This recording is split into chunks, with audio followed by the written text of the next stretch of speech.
Komisi Pemberantasan Korupsi menetapkan Sekretaris Jenderal PDI Perjuangan Hasto Kristianto sebagai tersangka dalam kasus suap terkait buronan Harun Masiku. Penetapan ini disebut membuktikan pernyataan Ketua Umum PDI Perjuangan Megawati Soekarnoputri yang sebelumnya menyebut partainya akan menghadapi guncangan besar menjelang Kongres 6 pada 2025 mendatang. Menurut Ketua DPP PDI Perjuangan Bidang Kehormatan, Komarudin Watubun, pernyataan Megawati soal PDIP yang akan diacak-acak menjelang Kongres kini terbukti dengan kasus yang menjerat Hasto. Sementara itu, Ketua DPP PDI Perjuangan Bidang Reformasi Sistem Hukum Nasional Roni Tapalesi menyebut bahwa status tersangka Hasto Kristianto hanya menegaskan informasi yang telah lama beredar.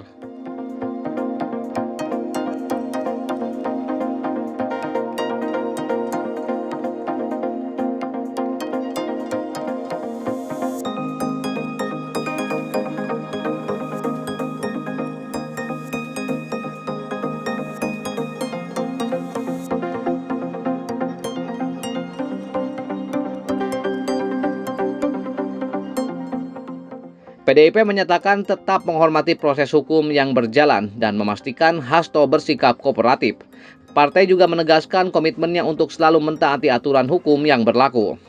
Dalam kasus ini, Hasto diduga aktif mengupayakan Harun Masiku memenangkan kursi DPR RI pada pemilu 2019 melalui mekanisme pergantian antar waktu atau PAW. Selain itu, Hasto juga diduga terlibat dalam perintangan penyidikan, termasuk memerintahkan penghancuran ponsel terkait operasi tangkap tangan atau OTT KPK pada kasus suap PAW tersebut.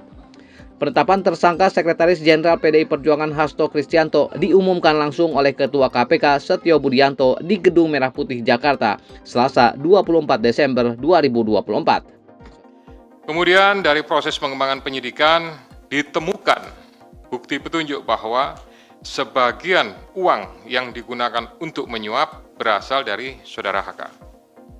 Bahwa dalam proses perencanaan sampai dengan penyerahan uang tersebut, Saudara HK mengatur dan mengendalikan Saudara Saiful Bahri dan Saudara DTI dalam memberikan suap kepada Komisioner KPU Wahyu Setiawan.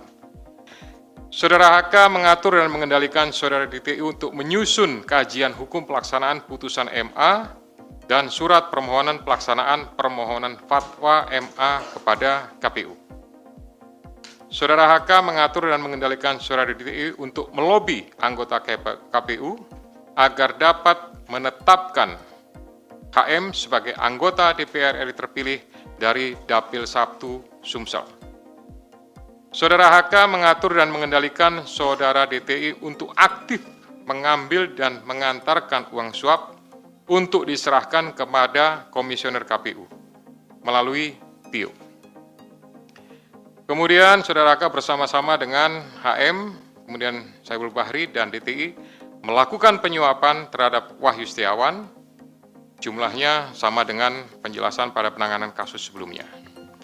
Atas perbuatan Saudara HK tersebut, KPK selanjutnya melakukan proses ekspos dan lain-lain, dan akhirnya menerbitkan surat perintah penyidikan bernomor Sprindik /153/Dik 0.01/12/2024 tanggal 23 Desember 2024 dengan uraian penyidikan perkara dugaan tindak pidana korupsi yang dilakukan oleh tersangka HK bersama-sama dengan Harun Masiku dan kawan-kawan berupa pemberian sesuatu hadiah atau janji kepada Wahyu Setiawan selaku anggota Komisi Pemilihan Umum Republik Indonesia periode 2017 sampai dengan 2022 bersama-sama dengan Agustiani Tio F terkait penetapan anggota DPR RI terpilih 2019-2024